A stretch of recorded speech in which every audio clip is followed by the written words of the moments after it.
Usai diperiksa selama 8 jam, Roy Suryo CS tersangka kasus ijazah Jokowi tak ditahan penyidik. Polisi beralasan Roy dan kawan-kawan mengajukan saksi dan ahli meringankan. Roy Suryo, Rismon Sianipar, dan Tifauzia Tiasuma atau Dr. Tifa kemarin diperiksa perdana sebagai tersangka kasus pencemaran nama baik Presiden ke-7 RI Joko Widodo. Lebih dari 100 pertanyaan dilayangkan penyidik kepada Roy dan Rismon. Penyidik Polda Metro Jaya memutuskan tidak menahan 3 tersangka karena mengajukan saksi dan ahli meringankan.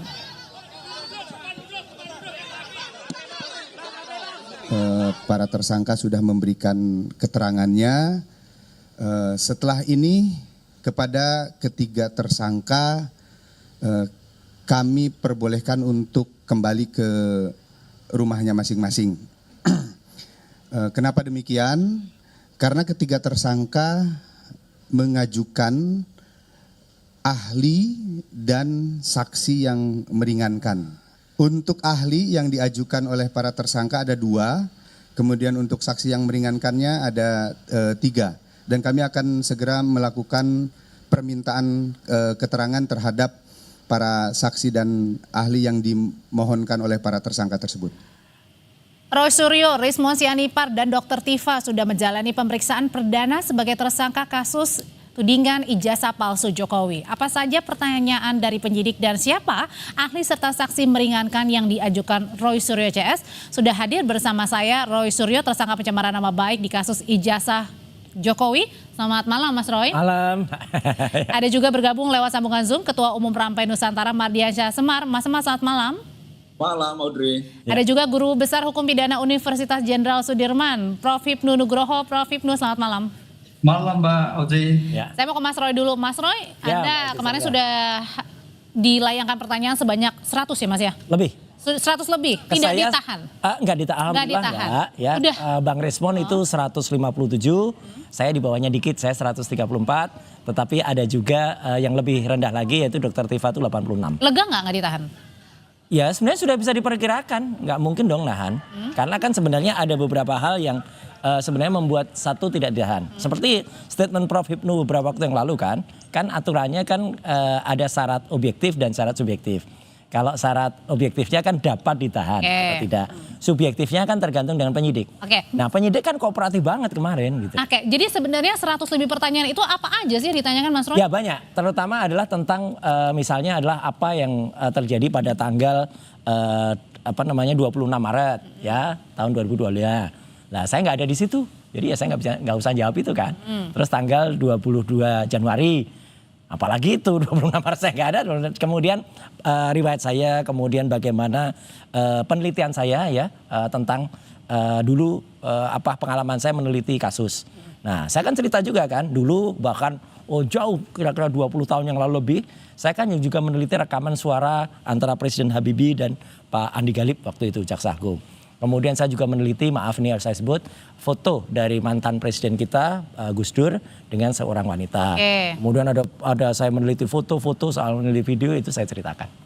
Nah terus pada saat kemarin ditanyakan juga nggak kepada penyidik kenapa Anda melakukan tuduhan ijazah Pak Jokowi ini dituduh palsu? Jadi itu saya letakkan pada awal ya gitu. Ketika kemudian saya dituduh dengan pasal 28, 32 dan 35. Sedangkan ini yang penting nih Pak Audrey juga supaya semua pemirsa Kompas TV juga tahu ya.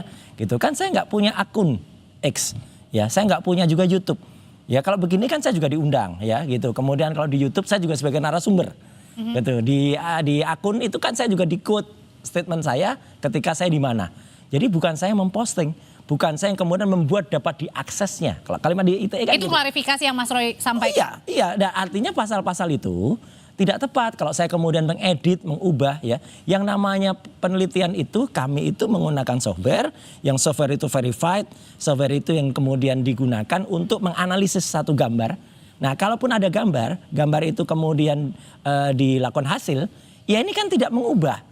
Karena apa? Kayak kita kemudian memasukkan sebuah gambar dan itu muncul analisisnya. Kayak dulu saya pernah menampilkan di acara yang lain di Kompas juga.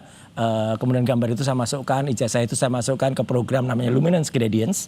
Itu kemudian nampak kalau itu capnya ada di bawah pas foto dan itu bukan hanya dengan kasat mata tapi itu hasil dari software, yaitu saya ceritakan. Artinya adalah Anda punya tudingan-tudingan yang kemudian membela bahwa Anda ini tidak bersalah pada saat kemarin ya? Ya, bukan membela, faktanya begitu. Faktanya begitu. Oke, Mas Semar, Anda kecewa nggak sebagai pendukungnya Pak Jokowi bahwa tersangka Roysuryo CS ini tidak ditahan? Sangat tidak kecewa karena sejak awal kami itu sangat menghargai proses yang berlangsung ya dalam proses hukum ketika Pak Jokowi dulu akhirnya melaporkan secara langsung ke Polda Metro Jaya. Nah kita menghargai betul proses yang sekarang itu berjalan dan kita juga menghargai juga sikap profesionalitas dari kepolisian yang memberi ruang ya kepada siapapun untuk mencari keadilan termasuk Roysuryo dan kawan-kawan. Jadi ketika diajukannya ada saksi, ahli untuk meringankan, diberi ruang itu. Bahwa statusnya tetap tersangka kan tidak berubah, kan begitu ya. Jadi nggak kecewa sama sekali, Mas? Tidak kecewa karena kami, terutama Rampai Nusantara tidak pernah menekan-nekan, Mbak. Tidak pernah menekan, tanya Roysuryo. Tidak pernah mendesak-desak, kami ikuti prosesnya. Jadi kalaupun beberapa bulan lalu sudah diumumkan, sudah masuk proses penyidikan, kami tidak pernah menekan juga untuk dinaikkan sebagai tersangka karena saya meyakini pada titik tertentu itu akan datang juga proses itu dan itu akan datang. Dan itu datang. Tapi Mas Semar, ya. tapi Anda nggak takut dengan kawan-kawan bahwa Mas Roy ini tidak ditahan dan kemudian nanti besok-besok atau sekarang pun ini tetap menuding ijazah Pak Jokowi? Apa yang mau ditakutkan kan gitu loh, karena memang prosesnya ini kalau menurut saya kan proses hukum sudah lebih dari 70% berjalan. Sekarang diberi ruang, kemarin sudah diberi pertanyaan-pertanyaan yang menurut informasi dari Roysuryo dan kawan-kawan kan juga polisi juga bekerja sama dengan baik dalam proses pemeriksaan. Karena ini kan yang kita lihat bahwa kasus tudingan ijazah palsu ini kan menarik perhatian publik nih Audrey. Sehingga memang semua mata publik menyorot prosesnya.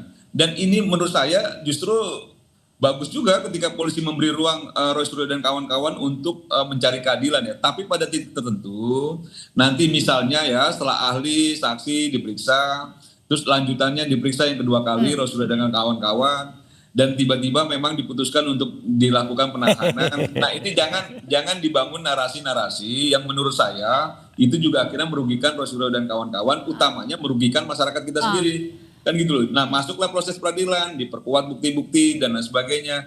Nah ini yang menurut saya perlu dipegang sehingga ada konsistensi ya terhadap sikap-sikap teman-teman.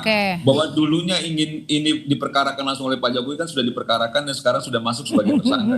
Dan masih episodenya masih panjang kayaknya Mas Semar ya, masih panjang ya. Masih panjang dan saya meyakini on the track lah ini sudah tetap on the track dan lihat muka saya sangat ceria Mbak. Saya katakan saya. Katakan Roysuryo saya. Tapi lebih ceria kemarin. Prof, saya mau ke Prof Hipnu. Prof Hipnu di Sabtu lalu saya ingat betul pada saat wawancara Prof Hipnu bersama Mas Roy juga sebelum diperiksa itu waktu itu ada kata dapat ya, artinya bisa memilih. Sikap saya sama nggak? Sama kan? Sama dari subjektivitas penyidik bisa memilih artinya akan menahan atau tidak. Nah pilihannya tidak ditahan karena berdasarkan ada ahli dan saksi meringankan. Apakah ini sesuatu hal yang wajar alasannya? Prof? Ya, karena dalam ilmu hukum namanya suatu penahanan sebagai bentuk upaya paksa itu sifatnya fakultatif, boleh kan itu, boleh, tidak imperatif, tidak wajib kan itu. Oleh karena itu konsep sebagai upaya paksa itu sebetulnya kalau kita lihat itu adalah sebagai bentuk apakah seseorang tersangka itu menghambat dalam suatu proses peradilan. Jadi kalau memang seseorang tersangka apapun kasusnya itu mempercepat peradilan, karena peradilan kita asas cepat. Misalkan Mas Roy dipanggil tidak pernah datang, atau datang terlambat, atau datang kemudian ada kegiatan lain, atau pura-pura sakit. Lah, itu mau tidak mau itu melambat suatu proses peradilan. Lah, di sini urgensi upaya paksa itu adalah dalam rangka percepatan penyelesaian suatu kasus. Itu dari segi formal waktu. Dari segi substansi bukti, karena dalam suatu pemeriksaan pendahuluan khususnya penyitaan, penyelidikan itu adalah bicara bukti Mbak. Artinya apa? Ketika bukti-bukti sudah cukup, apa yang dikhawatirkan kalau buktinya hilang? Apa dikhawatirkan untuk mengulangi barang bukti? Tapi Prof, ini yang harus disampaikan. Kalau di penuntut umum misalkan itu juga ketepatan waktu. Kalau di peradilan, sidang pengadilan, itu jika seandainya jam 9 tepat sidang, ya sudah cukup. Kecuali panggil jam 9, jam 12 baru datang. Itu akan mengganggu semua. Ini sebetulnya esensi dari suatu upaya paksa penahanan itu adalah proses percepatan suatu penyelesaian suatu perkara. Oke, tapi pada saat sehari sebelum kemarin Mas Roy dan kawan-kawan diperiksa kan ada juga harapan dari pelapor ya, dari Pradi Bersatu mengharapkan bahwa Mas Roy ini ditahan karena dengan alasan mencemarkan lagi nama baiknya Pak Jokowi. Ya, itu betul pandangan itu. Tapi kembali lagi, bagaimana pendapat subjektif hakim? Apakah sebagai bentuk pencemaran itu mengulangi tindak pidana? Kan itu. Kalau itu seperti itu dilaporkan kembali, itu baru kualifikasi, kan itu loh. Itu memang apa ya, upaya paksa itu mempunyai efek deteren ya. Jadi ini juga bagian dari pengalaman seseorang sebagai tersangka, siapapun lah, bukan Mas Roy lah. Itu memang kalau sudah bagian proses ya sudah mengikuti proses, tidak mengulang kembali. Nah ini juga menjadikan suatu perhatian bagi kita semua bahwa ini kan perdebatan ini mengulangi lagi, menghina kembali. Konteksnya ini menghina sebagai kesengajaan atau sebagai bagian dari ungkapan. Nah itu juga bagian dari suatu penyelesaian terus. Kalau itu sebagai ungkapan sengaja, nah itu masuk mengulangi kembali. Oke, gitu, Mas Roy, kalau gitu pertanyaan selanjutnya adalah ketika Anda tidak ditahan, pertanyaannya apakah Anda masih menuding bahwa penetapan Anda sebagai tersangka masih kriminalisasi? Usai jeda ya, tetap. Oke.